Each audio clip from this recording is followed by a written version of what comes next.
Good morning. कक्षा 6 गिरधरदास मुंदड़ा बाल भारती विद्यालय की कक्षा 6 के सभी विद्यार्थियों का एसएसटी की क्लास में हार्दिक अभिनंदन है। आज हम एसएसटी के भाग 1 पृथ्वी हमारा आवास में पाठ 5 का अध्ययन करेंगे, जिसका शीर्षक है पृथ्वी के प्रमुख परिमंडल। जैसा कि आप पहले अध्याय में पढ़ चुके हैं कि पृथ्वी एकमात्र ऐसा ग्रह है जहाँ जीवन मौजूद है। हमने फर्स्ट लेसन में पढ़ा था कि पृथ्वी एकमात्र ऐसा ग्रह है जहाँ जीवन मौजूद है। मानव यहाँ जीवित रह सकता है, क्योंकि यहाँ जीवन के लिए आवश्यक तत्व, जीवन के लिए जो आवश्यक मुख्य तत्व हैं, भूमि यानी कि धरती, जल और हवा पृथ्वी पर मौजूद है। भूमि, जल तथा हवा इसी पृथ्वी पर मौजूद है। बाकी अन्य ग्रहों पर अभी तक इन तीनों चीजों की खोज नहीं हुई है। पृथ्वी की सतह ऐसी होती है जिसमें पर्यावरण के 3 महत्वपूर्ण घटक आपस में मिलते हैं। पृथ्वी की सतह कैसी है जिसमें ये तीनों घटक आपस में मिलते हैं और एक दूसरे को प्रभावित करते हैं। पृथ्वी का ठोस भाग जिस पर हम रहते हैं, पृथ्वी का वह ठोस भाग जिस पर हम रहते हैं, वो क्या कहलाता है? वो कहलाता है भूमंडल। गैस की परतें जो पृथ्वी को चारों ओर से घेरती है, वो क्या कहलाता है? वो हमारा वायुमंडल कहलाता है। जहाँ कौन कौन सी गैसें पाई जाती हैं? जहाँ ऑक्सीजन, नाइट्रोजन, कार्बन डाइऑक्साइड तथा दूसरी अन्य गैसें भी पाई जाती हैं। पृथ्वी के बहुत बड़े भाग पर जल पाया जाता है, जिसे जलमंडल कहा जाता है। पृथ्वी के बहुत बड़े भाग पर यानी कि लगभग 70% भाग पर जल पाया जाता है और जलमंडल में जल की सभी अवस्थाएं, और वो जलमंडल में जल की जो 3 अवस्थाएं हैं वो तीनों की तीनों पाई जाती है, जैसे बर्फ, जल और जल वाष्प, ये तीनों ही पृथ्वी पर पाए जाते हैं। जीव मंडल एक सीमित क्षेत्र में है। जीव क्या है? वो एक सीमित क्षेत्र में ही है, जहाँ स्थल, जल और हवा एक साथ मिलते हैं, वहाँ सभी प्रकार के जीवन पाए जाते हैं। जहाँ ये तीनों चीजें मिलती हैं वहाँ क्या होती है? सभी प्रकार के जीव पाए जाते हैं। उसके बाद है भूमंडल।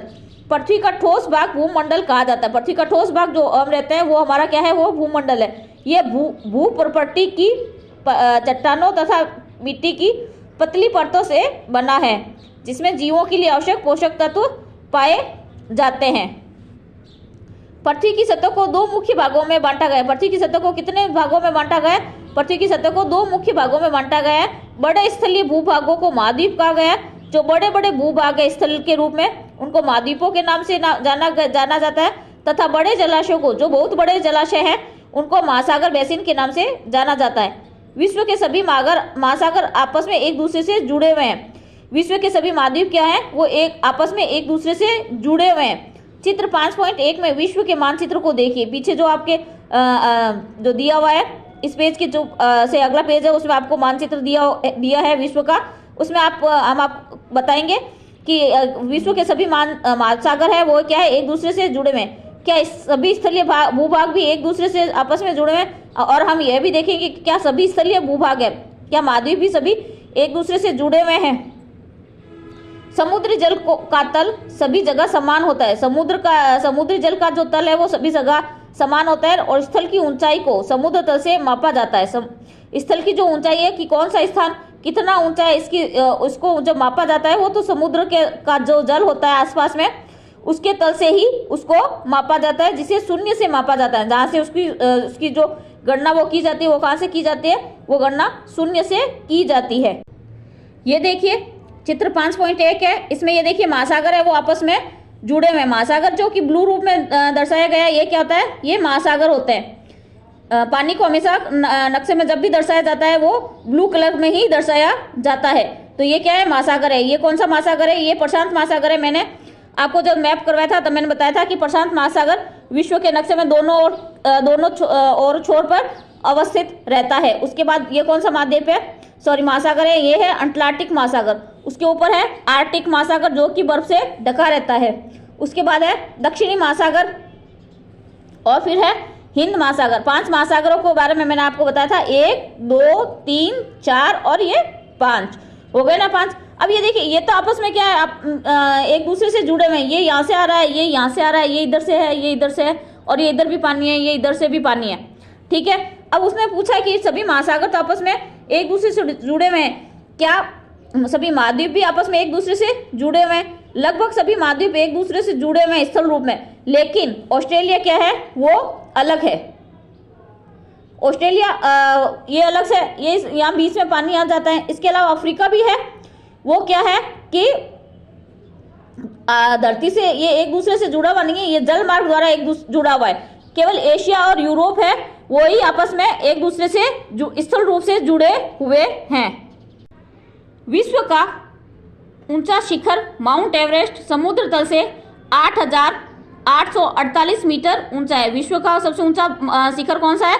वो है माउंट एवरेस्ट, जो कि हिमालय पर्वत श्रृंखला में पाया जाता है। और यह कितना ऊंचा है? ये है 8,848 मीटर ऊंचा है। और विश्व का सबसे गहरा भाग क्या है? विश्व का सबसे गहरा भाग क्या है? वो है प्रशांत महासागर का मेरियाना ग्रत। कौन सा है? प्रशांत महासागर का मेरियाना ग्रत, जिसकी गहराई कितनी है? उसकी गहराई तो हमने हमारे माउंट एवरेस्ट से भी ज्यादा है। उसकी गहराई है 11,222 मीटर है। क्या आपने कभी ये कल्पना की थी कि समुद्र की गहराई अपने पृथ्वी के सबसे ऊंचे भाग से भी अधिक गहरा हो सकता है? आपने कभी ये सोचा था कि प्रशांत महासागर या और कोई महासागर है वो इतना गहरा भी हो सकता है? अब है महाद्वीप। पृथ्वी पर 7 महाद्वीप है। पृथ्वी पर कितने महाद्वीप हैं? ये 7 महाद्वीप हैं, जिसके नाम आप लोगों को बहुत अच्छी तरह से याद है। और ये विस्तृत जल राशि द्वारा एक दूसरे से अलग है, और ये बहुत बड़े पानी द्वारा एक दूसरे से अलग है।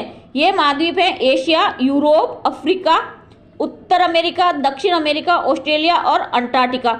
ये तो क्या हुए, इनके नाम हुए। लेकिन सबसे बड़ा महाद्वीप कौन सा? आप लोगों को पता होना चाहिए कि एशिया सबसे बड़ा महाद्वीप है। उसके बाद अफ्रीका सबसे बड़ा महाद्वीप है, 2 नंबर पर अफ्रीका का आता है, तीसरे नंबर पर उत्तर अमेरिका आता है, चौथे नंबर पर दक्षिण अमेरिका आता है, 5वें नंबर पर अंटार्कटिका आता है, और 6ठे नंबर पर यूरोप आता है, और 7वें नंबर पर ऑस्ट्रेलिया आता है। तो सबसे बड़ा महाद्वीप कौन सा हुआ? सबसे बड़ा महाद्वीप हुआ एशिया, और सबसे छोटा महाद्वीप कौन सा हुआ? ऑस्ट्रेलिया। अब है कि चित्र 5.1 में विश्व के मानचित्र को देखिए तथा अध्ययन कीजिए कि स्थल का बहुत बड़ा भाग उत्तरी गोलार्ध में पाया जाता है। विश्व का सबसे जो सबसे भूभाग है वो कहाँ पाया जाता है? वो उत्तरी गोलार्ध में पाया जाता है। आप लोगों को पता होना चाहिए कि पृथ्वी को भूमध्य रेखा द्वारा 2 समान हिस्सों में बांटा गया है, उत्तरी और दक्षिणी भाग। तो अब क्या, जब विश्व के जो सबसे बड़े महाद्वीप है एशिया है, और उसके बाद तीसरा सबसे बड़ा महाद्वीप है उत्तरी अमेरिका। तो ये क्या है? ये दोनों ही उत्तरी जो गोलार्ध है उसमें पाए जाते हैं। ये देखिए मैंने मानचित्र में लाइनें खींच के रखी है। तो ये क्या है? ये हमारी 0 डिग्री रेखा है। तो ये कौन सी है? ये हमारी ग्रीनविच रेखा है। और ये वाली रेखा कौन सी है? ये जो मैंने यहाँ बना रखी है 0 डिग्री से, ये है भूमध्य रेखा। तो इसका ऊपर वाला भाग, हमेशा मैंने पिछले पार्ट में भी आपको मानचित्र बनाते हुए बताया था कि ऊपर उत्तर दिशा होगी और नीचे दक्षिण दिशा होगी। तो ये जो भाग है ये इसको 2 भागों में बांट रही है। ये वाली रेखा है, ये देखिए, ये इसको 2 भागों में बांट रही है। एक ये ऊपर वाला हिस्सा हो गया, ये नीचे वाला हो गया। तो ऊपर वाला हिस्सा उत्तर की तरफ है तो ये उत्तरी भाग हो गया, और ये नीचे वाला हिस्सा दक्षिणी भाग हो गया। तो अब ये देखिए कि ये इतना बड़ा भूभाग, एशिया लगभग अफ्रीका का आधा भाग, एशिया, यूरोप और उत्तरी अमेरिका, उत्तरी अमेरिका का पूरा भूभाग, और सबसे बड़ा लैंड ग्रीनलैंड, ये भी सारा क्या है? ये उत्तरी भाग में ही आ रहा है। उत्तर का जो पोर्शन है उसमें आ रहा है। तो क्या है कि ये बात सही है कि एशिया विश्व का जो एक बहुत बड़ा भाग पृथ्वी के उत्तरी गोलार्ध में ही पाया जाता है। एशिया विश्व का सबसे बड़ा महाद्वीप है। यह पृथ्वी के कुल क्षेत्रफल का 1/3 भाग में फैला हुआ है। अगर किसी भी चीज का अगर डिवाइडेशन किया जाए तो ये 1/3 भाग में फैला हुआ है। यह महाद्वीप पूर्वी गोलार्ध में स्थित है। यह महाद्वीप कहाँ है? ये पूर्वी गोलार्ध में स्थित है। कर्क रेखा इस महाद्वीप से होकर गुजरती है। एशिया के पश्चिम में यूराल पर्वत है। एशिया के पश्चिम में जो यूराल पर्वत है, जो इसे यूरोप से अलग करता है। यूरोप और एशिया का संयुक्त भाग यूरेशिया यानी कि यूरोप प्लस एशिया कहा जाता है। ये देखिए, ये है हमारा एशिया महाद्वीप, ठीक है। और ये क्या है? ये इधर से थोड़ा सा ये कट के यहाँ से यूरोप आता है। तो ये क्या हुआ? इतना एशिया महाद्वीप इतना बड़ा है। ये भारत से होते हुए ये वाला इलाका है, ये सारा क्या है? एशिया महाद्वीप है। तो ये क्या है? ये विश्व का लगभग 1/3 भाग है, लगभग 1/3 भाग है। ये देखिए, ये इतना छोटा भाग रह गया, ये इतना रह गया, और ये छोटे छोटे हैं, लेकिन ये क्या 1/3 भाग है। और कर्क रेखा ये रही भारत के मध्य से होकर गुजरती है। तो कर्क रेखा कहाँ से गुजरती है? कर्क रेखा एशिया महाद्वीप के थोड़े निचले दक्षिणी भाग से होकर गुजरती है। अब दूसरा महाद्वीप है यूरोप। यूरोप एशिया से बहुत छोटा है। यह महाद्वीप एशिया के पश्चिम में स्थित है। आर्कटिक वृत्त इससे होकर गुजरता है। आर्कटिक वृत्त इससे होकर गुजरता है। यह तीन तरफ से जल से घिरा हुआ है। विश्व के मानचित्र में देखिए, इसकी स्थिति का पता लगाइए। विश्व का मानचित्र अभी थोड़ी देर पहले ही मैंने आपको बताया। उसके बाद है अफ्रीका।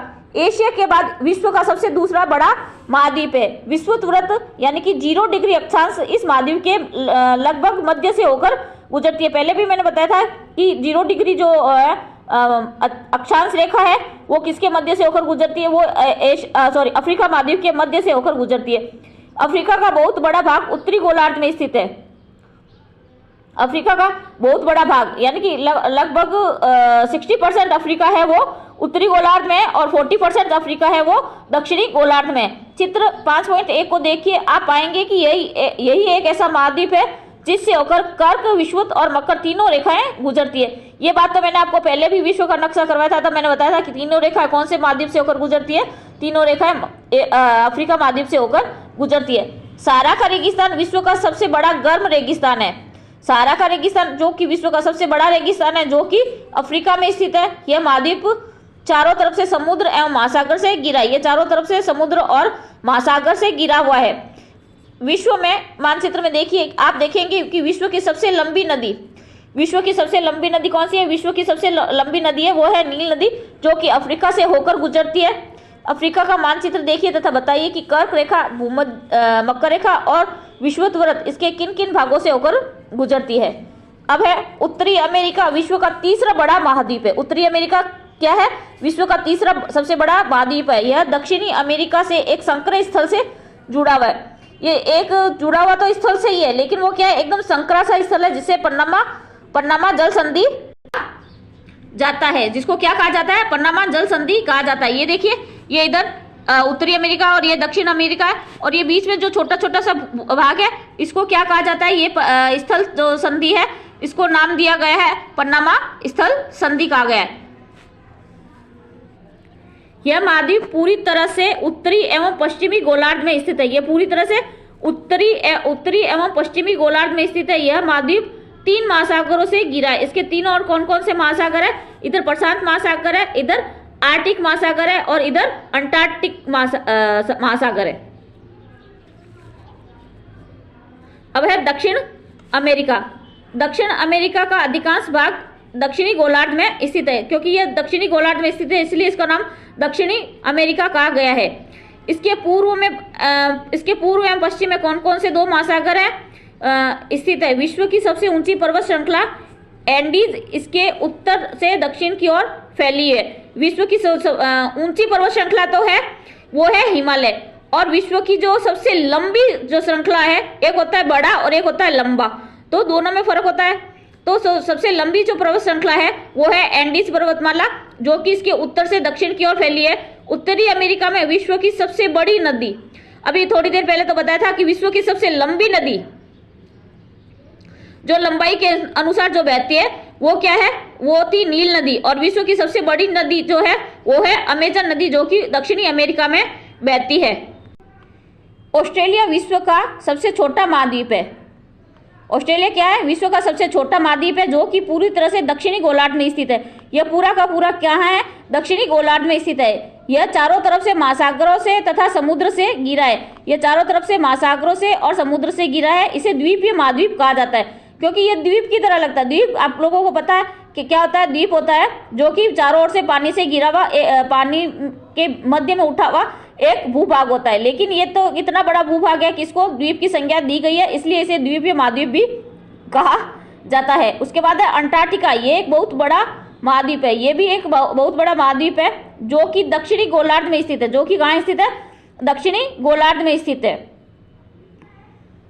दक्षिणी ध्रुव इस महाद्वीप के मध्य में स्थित है। दक्षिणी ध्रुव 2 ध्रुव है, एक उत्तरी ध्रुव और एक दक्षिणी ध्रुव, जो इस महाद्वीप के मध्य में यानी कि बीचों बीच स्थित है।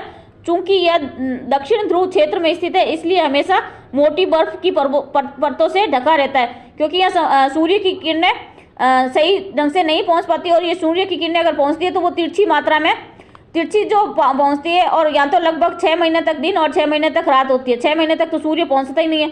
जब सूर्य नहीं होगा तो क्या होगी, ठंडी रहेगी ना। जैसे अपने रात का मौसम देख लो और दिन का तापमान देख लो, दोनों में फर्क होता है। दिन में जब सूर्य नहीं होता है, सॉरी रात में जब सूर्य नहीं होता है तो मौसम ठंडा हो जाता है, लेकिन यही दिन में देखो अभी धूप कितनी तेज हो रही है।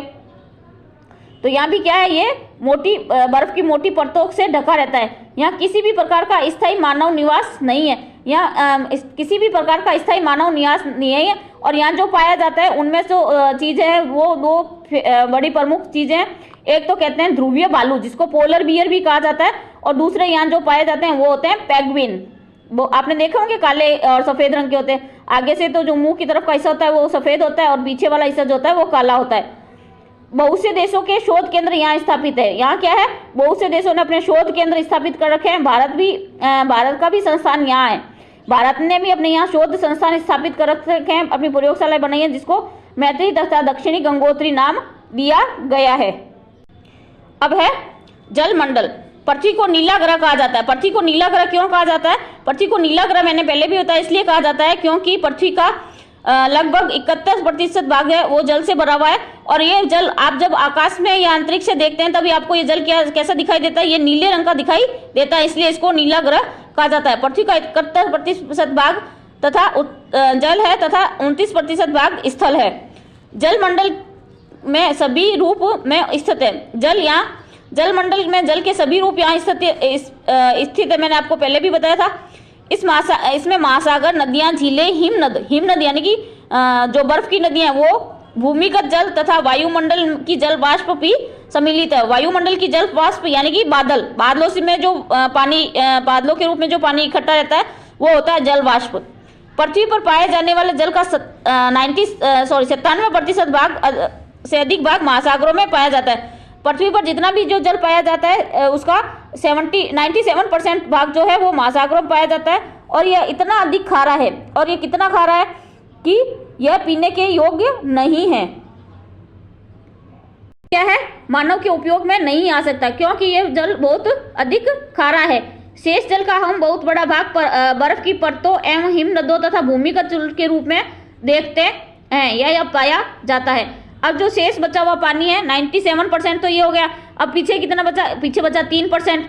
तो 3% में से भी ज्यादातर जो पानी है वो क्या है, वो बर्फ की परतों यानी कि जो बर्फ जमी हुई है, उसके बाद हिम नदियां और भूमिगत जल जो जल भूमि के अंदर चला जाता है उसके रूप में पाया जाता है। जल का बहुत कम भाग अलवण जल, भूमि का बहुत बड़ा भाग अलवण जल के रूप में पाया जाता है, जो कि मनुष्य के इस्तेमाल में आता है। अलवण यानी कि बिना नमक के, अलवण यानी कि बिना नमक के जो भाग जल पाया जाता है जो कि मनुष्य के काम आता है। यही कारण है कि नीले ग्रह में रहने के बावजूद हम पानी की कमी महसूस करते हैं। यहाँ इतना पानी होने के बावजूद क्या है, हम पानी की कमी महसूस करते हैं।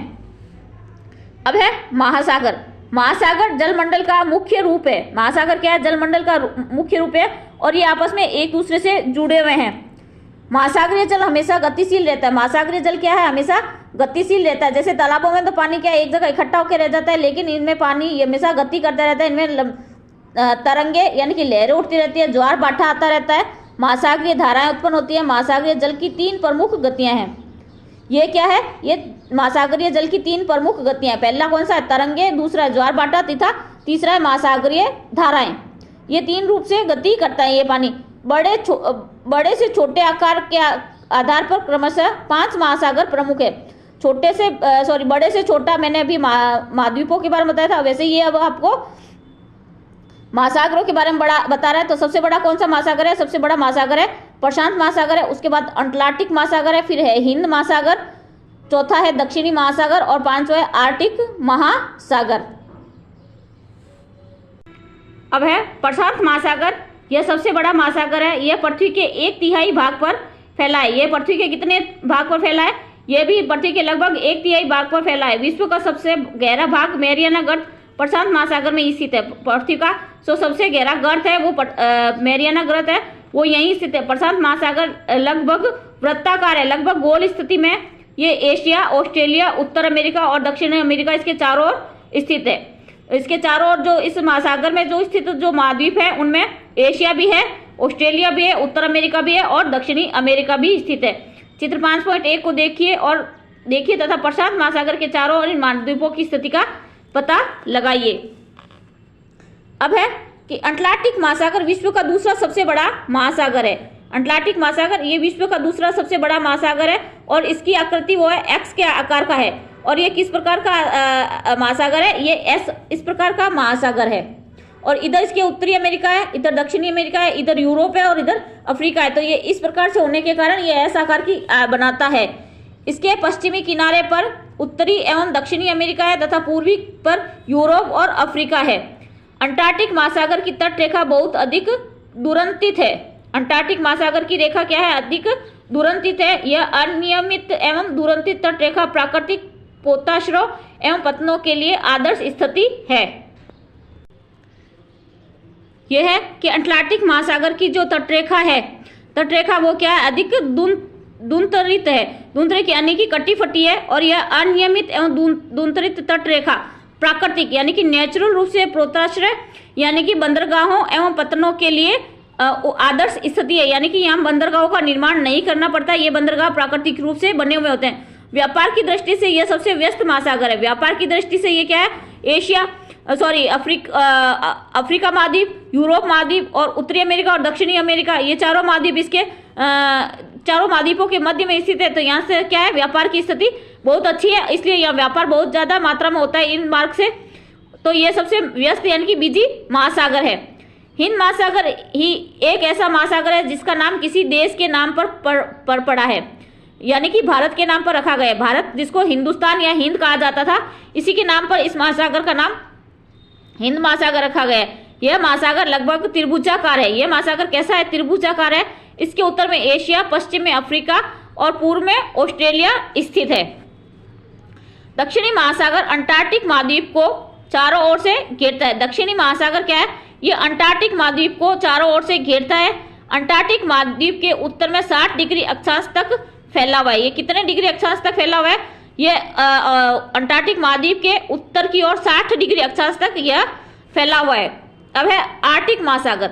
आर्कटिक महासागर उत्तर ध्रुव में स्थित है। उत्तर की ध्रुव यानी कि सबसे ऊपर के भाग में स्थित है तथा यह उत्तर ध्रुव के चारों ओर फैला हुआ है। ये किस अंटार्कटिक महाद्वीप का अंटार्कटिक महासागर क्या है? सॉरी, दक्षिण महासागर क्या है?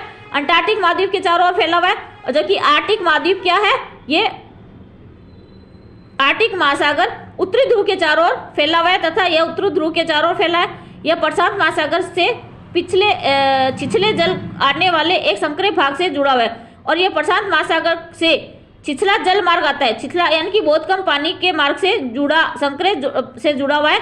यह बेरिंग जल संधि के नाम से जाना जाता है। और ये जो संधि है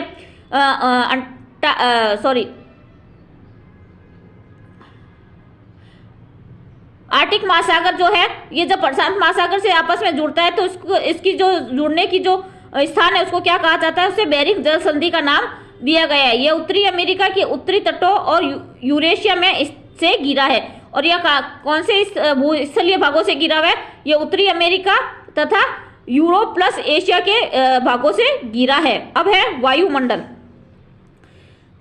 हमारी पृथ्वी के चारों ओर गैस की परत से घिरी हुई है। हमारी पृथ्वी क्या? चारों ओर गैस की एक परत से घिरी हुई है जिसे वायुमंडल कहा जाता है। वायु की यह पतली परत इस ग्रह का महत्वपूर्ण एवं अटूट भाग है। और ये वायु की जो पतली परत है, यह इसकी महत्वपूर्ण और अटूट भाग है।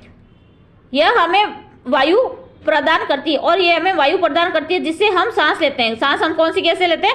सांस हम ऑक्सीजन गैस से लेते हैं। यह वायुमंडल उन लोगों को सूर्य की कुछ हानिकारक किरणों से भी बचाता है। और ये हमारा वायुमंडल क्या है? ये हमें सूर्य से कुछ आने वाली हानिकारक किरणों से भी बचाता है। वायुमंडल 1600 किलोमीटर की ऊंचाई तक फैला है। हमारी ये जो वायु है जो कहां तक फैला हुआ है? लगभग 1600 किलोमीटर की ऊंचाई तक फैला है। वायुमंडल के घटकों, तापमान तथा अन्य आधारों पर इसकी परतों को 5 भागों में बांटा गया है। इनके 5 भागों में बांटा गया। इनकी परतें कितनी है? ये 5 परतों में बांटा जाता है। इन परतों को पृथ्वी की सतह से शुरू करते हुए क्षोभ मंडल, समताप मंडल, मध्य मंडल, आयन मंडल तथा बरिमंड मंडल कहा जाता है। अभी बताया ना कि 5 परतें हैं। तो पहली परत कौन सी हो गई? क्षोभ मंडल। दूसरा हो गया समताप मंडल। उसके बाद हो गया मध्य मंडल, आयन मंडल और बहिर्मंडल कहा जाता है। ये देखिए, ये इधर एक चित्र में आपको दिखाया गया है कि ये क्या है, ये क्षोभ मंडल है। इनमें तो क्या होता है कि क्षोभ मंडल में हमारी जो मौसम संबंधी जो घटनाएं होती है, जैसे आंधी आना, तूफान आना, बादल होना, बरसात होना, ये सब क्या होती है, क्षोभ मंडल में होती है।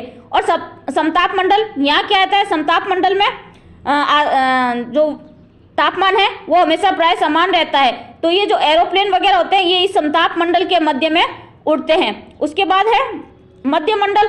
मध्य मंडल, इसमें क्या होता है कि हमारे जो उल्कापिंड वगैरह है वो तैरते रहते हैं, यहाँ तक आते आते उल्कापिंड जो धरती पर आते हैं, कई तो पहुंच पाते हैं, लेकिन कुछ बहुत ज्यादा संख्या में, धरती पर तो कोई एक आधा ही उल्कापिंड पहुंच पाता है, बाकी यहाँ इस समताप मंडल में मध्य मंडल में नष्ट हो जाता है। उसके बाद क्या है, उसके बाद है आयन मंडल। हमारे यहाँ से जैसे सैटेलाइट वगैरह छोड़े जाते हैं ना, आप लोगों ने सुना होगा कि रॉकेट छोड़ा है, भारत ने रॉकेट छोड़ा है।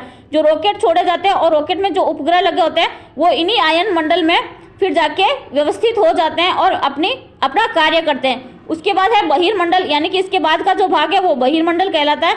इसमें जाने के बाद कोई चीज कहाँ जाती है ये कोई पता नहीं चल पाता है।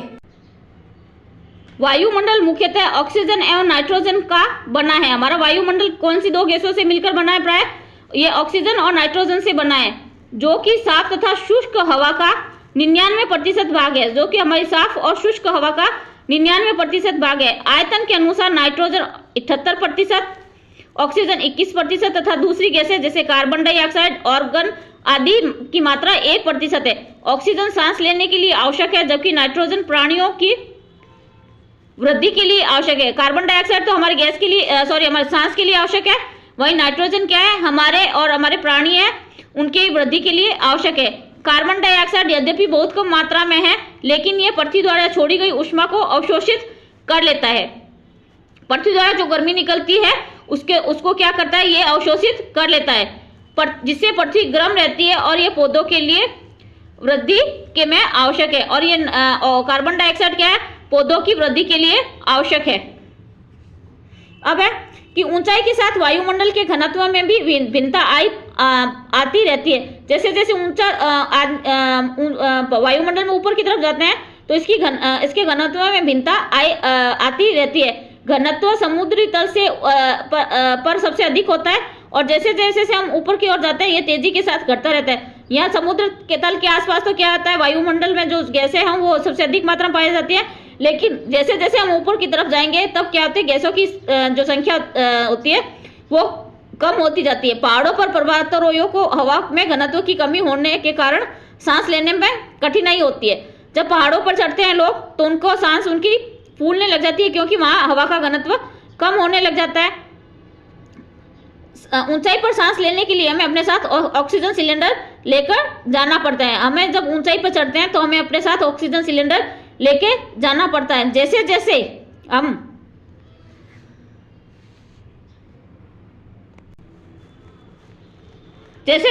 हम ऊपर की ओर जाते हैं तापमान घटता जाता है।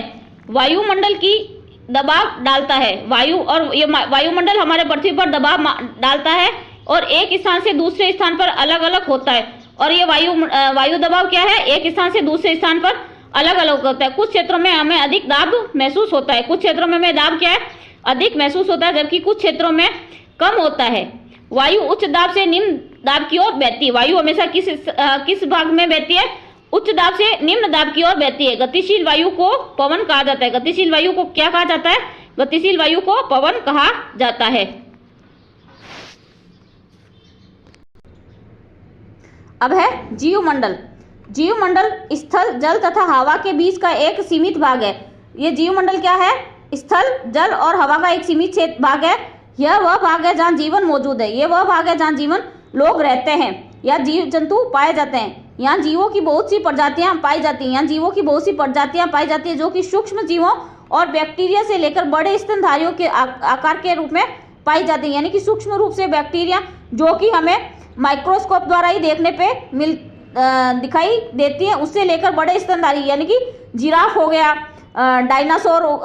जिराफ हो गया या व्हेल मछली हो गई, उसके आकार में पाए जाते हैं। मनुष्य सहित सभी जीवित रहने वाले प्राणियों के लिए अलग अलग जीव मंडल से जुड़े हुए हैं। मनुष्य सहित सभी प्राणी जो जीवित रहने के लिए एक दूसरे के लिए जीव मंडल से जुड़े हुए हैं। जीवमंडल के प्राणी को मुख्यतः दो भागों में जंतु जगत एवं पादप जगत में विभक्त किया गया है। यानी कि जीवमंडल में जो दो भाग है उनमें जीव जंतु और पादप यानी कि वनस्पति जगत में विभाजित किया गया है। पृथ्वी के ये तीनों परिमंडल आपस में परस्पर क्रिया करते हैं तथा एक दूसरे को किसी न किसी रूप से प्रभावित करते हैं। उदाहरण के लिए लकड़ी तथा खेती के लिए वनों को काटा जाए तो इसे ढलुआ भाग पर मिट्टी का कटाव तेजी से होने लगता है। इस प्रकार प्राकृतिक आपदाओं से भूकंप से पृथ्वी की सतह का परिवर्तन होने लगता है हो जाता है। हाल ही में अंडमान एवं निकोबार द्वीप समूह में कुछ भाग पानी में डूब गए। झीलों एवं नदियों में प्रदूषित पदार्थों के प्रवाहित करने से उनका जल मानव के इस्तेमाल के लायक नहीं रह जाता और यह जल दूसरों जीवों को भी नुकसान पहुंचाता है। अब क्या है कि पृथ्वी पर रहने वाले अपशिष्ट पदार्थ हैं वो हम अगर जल में डालते हैं तो उसे क्या होता है, हमें तो नुकसान होता ही है, साथ ही वहाँ जो वनस्पति उगती है वो भी नष्ट होने लग जाती है और वहाँ के जो जीव जंतु हैं वो भी उनको भी खतरा उत्पन्न हो जाता है। उद्योगों, तापीय विद्युत संयंत्रों और गाड़ियों से उत्सर्जित पदार्थ वायु को प्रदूषित करते हैं। अब देखो जो उद्योग धंधों, जो बड़े बड़े कारखाने हैं या तापीय विद्युत संयंत्र है तो उनसे और गाड़ियों से जो धुआं निकलता है उनसे क्या है, वायु, हमारी वायु क्या है, प्रदूषित हो गई है। कार्बन डाइऑक्साइड वायु का एक महत्वपूर्ण घटक है और ये वायुमंडल क्या है, हमारे पृथ्वी के लगभग 1% भाग से भी कम है। लेकिन कार्बन डाइऑक्साइड की मात्रा में वृद्धि होने के कारण तापमान में वृद्धि हो रही है। अब लेकिन तापमान में कार्बन डाइऑक्साइड इतनी मात्रा में हो गई है कि इससे हमारे जो पृथ्वी का तापमान है वो बढ़ रहा है। इसे भूमंडलीय तापन कहा जाता है। जो ये पृथ्वी का तापमान निरंतर बढ़ रहा है इसको क्या कहा जाता है, इसे भूमंडलीय तापन कहा जाता है। इसलिए भूमंडल, वायुमंडल और जलमंडल के बीच में प्राकृतिक संतुलन बनाए रखने के लिए पृथ्वी के संसाधनों का सीमित उपयोग की आवश्यकता है। अब इन तीनों मंडल हैं, भूमंडल, वायुमंडल और जलमंडल, इनके बीच में एक प्राकृतिक संतुलन बनाए रखने के लिए क्या है कि हमें इनके संसाधन जो जितने हैं उनको सीमित मात्रा में प्रयोग में लाना चाहिए। ये हमारा लेसन कंप्लीट हो गया 5। इसके जो क्वेश्चन आंसर है उसकी आपको PDF भेज दी जाएगी। Thank you.